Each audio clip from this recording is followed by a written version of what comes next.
Hala guys, super lapit lang pala. Kala ko malayo. Dito lahat guys ng cup noodles. Super sikat yan kahit sa Shopee, Lazada, TikTok Shop. Ngayon is lagyan na lang natin ng mga fillers para hindi siya puno-puno ng puti dyan.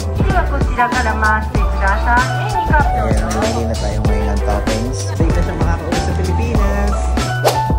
So guys, I'm back again with another video. And guys, today is my last day dito sa Osaka. And mamayang gabi na yung flight ko.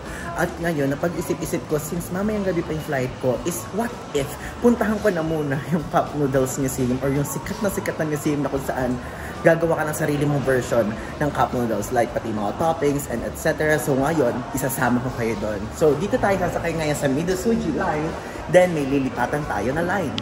Ang sasakyan natin dito from Shinsaibashi is Midosuji line. So Shinsaibashi to Umeda, then from Umeda to Ikeda stations. Sa mismong Umeda and Ikeda station is color black line naman ang sasakyan natin. Ayan, so nag-aantay na tayo dito sa Shinsaibashi station. So from Shinsaibashi guys, Komachi, Yodobashi, tapos Yodoyabashi, tapos sa Umeda. Dito tayo bababa. Nandito, from here sa Umeda, may lilipatan tayo na ibang kulay naman ng line, which is yung color black. So guys, hinahanap ko yung Takarazuka line kasi black line nga siya. Noon pala, ang pangalan pala dito nun is Hankyu line. So, medyo nalito ako ng slide doon. At least nahanap na natin. So, ayan. Kalakarin lang naman here. So, let's go. Ayan. Lawa ko. Talaki. First time ko dito sa train station na to kasi parang ano siya eh, masyado na siyang malayo yung mga papunta dito. Yung mga dadaanan na to, masyado na malayo sa mismo station. I mean, sa mismo city center. Ayan, so sasakyan natin itong Fort Takarazuka. So 4-5 nakalagay. Hagdan dito, and dito yung escalator. Siyempre sa escalator tayo. Ayan baka mamaya yung sakay nyo. Makita nyo may train dito, sasakay agad kayo. Tignan nyo mabuti yung mga sign. Kasi ayun na nakita nyo, nakalagay doon. Dito sa side na to, sa 4 na to, yung Takarazuka. Baka magpunta kayo dito sa 5. Basta always think of it. I mean, always look at it. Ang saya naman ng train na to. Wala akong katabi. Ayun, si Tatang lang yun nandun. And walang tao. Sana naman tama itong sinasakyan ko. Kasi baka mamaya, mali ito. Maligaw ako. Tapos di ako makaabot ng flight ko mamayang gabi. Yun lang ang pinagdadasal ko. Kasi naman kasi tumambay ako sa kapihan, di ba? Ay di i-maximize ko yung time na natitira para makapag-vlog ako para makita niyo din yung Cup Noodles Museum. Ayan guys, so ngayon nakababa na tayo dito sa Ikeda. And titignan ko kung paano pumunta doon sa Cup Noodles Museum from here. Ayan, so according dito sa map is walking distance lang daw yung mismong Cup Noodles Museum from here sa Ikeda Station. And nakita ko din, so let's go. Search nyo na lang from here sa Ikeda yung mismong Cup Noodles Museum Osaka, and yun na ilalabas. Ayan. Medyo malapit na. Makikita ko sa mapa. Dito guys, sa area na to, mahangin siya. Pero mainit pa din. Pero mahangin. Since kahit mahangin, basta mainit, pagpapagisan ako. Ayan o, nakalagay Cup Noodles Museum, 150 meters. 150 meters na pala. Layo pa yun. Pero para ma-justify, less than kilometer na lang yun. Less than kilometer. Hala guys, super lapit lang pala. Kala ko malayo. Ayan o. Cup Noodles Museum. Here we go. Ayan. Bakit naman dito ni Nissin itinayo itong Cup Noodles Museum na pagkalayo naman sa mismong lugar? Ayan o. Siya siguro yung mismong owner. Let's go! Ayan na. Tignan niyo yung mga lumalabas. Tignan niyo guys yung mga lumalabas na tao. May mga dalang gano'n na. Ayan. Ayan. Nagbubukas siya na 9:30 at nagkasara siya na 16:30. Ayan. Which workshop? My Cup Noodles Factory? 500 per cup or yung Chicken Ramen Factory? Siyempre sa 500 per cup tayo. Diba? So, free siya guys. Ang babayaran nyo lang yung mismong cup noodles. That's the key. Hello. This way. Thank you so much.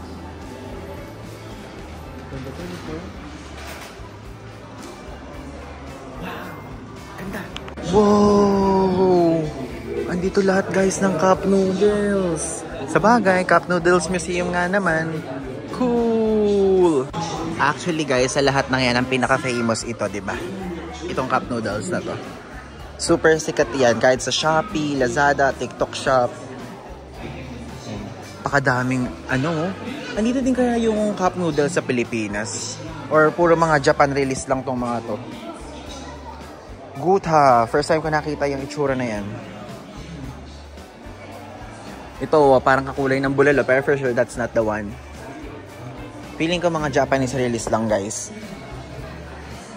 Yan. Cool. Tingnan nyo, yung iba parang nag-faded na. Halatang luma na at mga na siya. Hindi na ganong na maintain. I mean, hindi na siya, face out. Yun, tama. Yan. So, ito ang the instant ramen tunnel. So, yan yung guys. Itong buo na yan. Ngayon, binigyan tayo ng ganito. Ayan, My Cup Noodles Factory. 12 yung start. Ay, 12 yung start pala guys. Nag-start na pala. Ooh, Cup Noodles Drama Theater. Tignan nyo, oh. Cool. Ayan, ganyan, no? Wait lang guys, commercial lang. I discovered na 87.4% ng mga nanonood sa mga YouTube videos ko ay hindi pa nakasubscribe sa akin. Kaya naman ngayon, nire-request ko sa inyo na please mag-subscribe na po kayo sa aking YouTube channel and click nyo na yung notification bell sa tabi niya para lagi kayo updated kapag meron akong bagong travel vlog. And actually, almost everyday nga meron akong bagong upload dito sa YouTube. And kung gusto nyo makaalam ng travel updates about me, mga spontaneous trips, mga IG stories at iba pa, i-follow nyo na ako sa aking Instagram account dahil lagi ako dyan nagpo-post kapag kami travel ako. And meron din akong post lagi dito sa aking TikTok account. Dito, updated din lahat ng mga posts ko. Kaya yun lang guys, back to the video. Ayan, tignan nyo. Dito din-decorate ang mga tao yung mga cup noodles. Ayan, 3 cups per person. Dito kukuha ng cup. So magka-purchase ka guys, first you need to purchase a cup. So 500 pesos nga. 500 yan yung isa niyan. Pwede ng bill, babayad ka ng bill o coins. So magbayad tayo ng bill. Ayan guys, so nakalagay, don't remove the lid daw. So bawal i-remove tong taas. Tapos write today's date. Then draw in between the lines. So dito, sa gitna. Then only use pens on the tables, okay? Ayan guys, so pupunta tayo dun sa isang area. Sa staff. Hi. Thank you. Ayan guys. Gagawa tayo ngayon ng ating cup noodles. Ayan guys. So ngayon gagawa tayo ng ating cup noodles. May nakalagay dito, allergens chart. So nakalagay dito sa mga noodles, may dairy, may wheat, tapos may soy, may chicken, tapos select one soup. Pwede mamili ng curry, chili tomato, seafood, or cup noodle. Feeling ko ang pipiliin ko curry kasi guys parang gusto ko ng curry kasi parang common to eh. Ito lang yung dalawang hindi common, diba? So yun.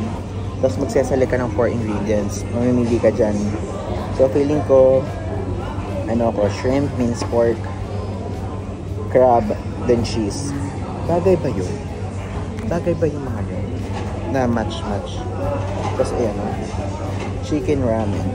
The origins of instant ramen since 1958. Ay, di ata ako nakikita. Ngayon guys, is the design na natin. So, ba't na pumipiyok ako? Ang una ko ilalagay is syempre yung username ko. Ayan. Ito guys yung username ko sa lahat ng mga social media accounts ko. If ever na gusto nyo ako i-follow, hindi lang dito sa YouTube, kundi pati sa TikTok, Instagram, Twitter, and etc.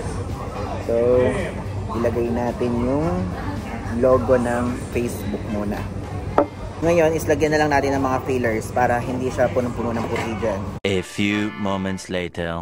Ayan guys, ang aking nagawa. O, diba? Paul Ivan DG, tapos merong mga social media icons ng platform, tapos Pilipinas at Japan. Since taga-Pilipinas ako at ngayon nandito ako sa Japan. And ganun din ginagawa ng karamihan dito. So guys, free yung entrance dito basta bibili ka lang ng isang ganito worth 500 yen. Ayan, lalagyan na natin ang laman ng ating mga cup noodles. Medyo madaming tao, but it's okay. Ayan, malapit na ako. Tingnan nyo guys, ito yung mga noodles, tapos doon ilalagay. はい、ではこちらから回してください。円にカップをかぶせ反転させて入れています。このように中にきれいにこちらごめんなさいね。はい。Thank はい、 you. お一つですか、カップ。ご一緒でしたら。お一人様で、何ですか、お一人ですか、すいません。はい。はい、ではパッ Thank ケー you. ジです。 Ayan guys, bibigyan nila kayo ng packaging. ください。ハンドル持って6回お願いします。はい、麺にカップをかぶせ半身させて入れています。このように中にきれいに入れています。 Ayan, mamili na tayo ngayon ng toppings. Maximum of 4. お連れ様じゃないですか。お連れ様でしたらご一緒にお願いします。 So, curry yung papalagay ko. はい、ありがとうございます。ごめんなさい。じゃあ、4つ。 Ayun no? Ito ang cute nito pero ayoko yan. Yeah. Curry? Yeah. Ayan guys, sinisealed na nila. Kala ko yung mismong cup lang na yun yung ano, mismong lid na yun. Sila pala yung magsisealed. And dito, kanya-kanya kayo ng paglalagay sa ganito. So nakalagay dyan, place cup noodles in the air package. Insert tip of hose in the air hole. Inflate. Tapos, once the air package is inflated, withdraw the hose, then push the string. Okay. Ayan, so ipapasok mo dito. Ipasok natin na nakapatayo para hulmang-hulma. Tama ba? Ganyan. Then, bobombahin. Dito ba bobombahin? Ayan. Ayan, dito nga.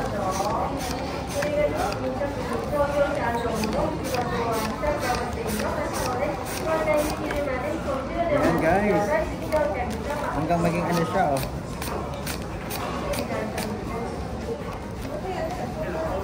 Baka mamaya sumabog, natatakot ako. Okay na ba?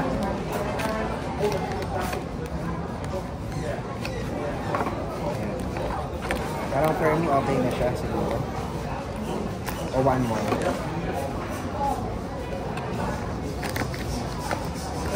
Okay na to. Okay, so lagyan na natin ng tali. Ayan! O, diba? Okay na yung aking cup noodles dito sa Cup Noodles Museum. Safe na siyang makakauwi sa Pilipinas. Sana lang talaga guys, masarap to, no? Grabe naman tong cup noodles area na to. Diyos ko Lord. Naintindihan ko yung mga sulat. Alam, may English ba man lang? Ano ba ibig sabihin niya? Ano, ita-translate ko pa sa Google Translate?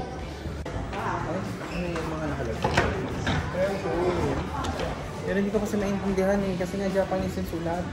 So yun lang guys, nakapunta na tayo dito sa Cup Noodles Museum dito sa Osaka. At least na-check na din yan sa ating bucket list bago tayo bumalik palipad sa Pilipinas. So yun lang guys, nag-enjoy ako. Actually, isa to sa mga pinaka-nag-enjoy ako activity ko dito sa Japan ngayon. So if ever na gusto niyo magpunta dito, is pumunta lang kayo dito sa Ikeda Station at sundan nyo lang yung mga ways o yung mga station na dinaanan ko kanina bago ako makapunta dito. Plus, maghanda kayo ng 500 yen kasi walang bayad na entrance doon but may bayad yung cup, okay? So yun lang guys, maraming salamat sa panonood. Thank you guys sa panonood ng aking vlog and see you sa next video. Yun lang, thanks!